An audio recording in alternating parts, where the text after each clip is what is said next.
ayat. Nggak dapat. Jatuh cinta terjadi begitu saja tanpa memandang siapapun. Kaum muslimin rahimakumullah, membahas tentang cinta pasti sudah tidak asing mendengarnya dari budaya pacaran yang sering dilakukan oleh banyak orang. Bisa kita lihat, bahkan anak SD saja sudah ada yang berpacaran.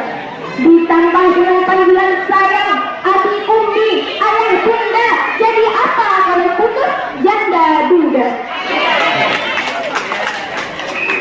Hubungan berpacaran identik dengan ketidakpastian, dan hubungan tanpa arah bukan menyuruh putus, tetapi lebih baik memperbaiki diri sendiri dulu.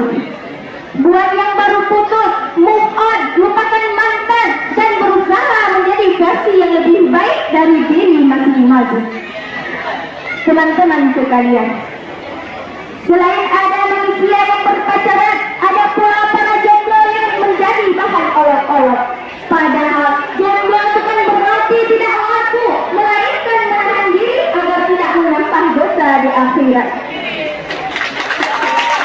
Jangan percaya jika ada yang bilang jomblo itu menyedihkan. Jomblo itu kuat, hemat waktu, hemat uang, dan lain sebagainya. Lagi pula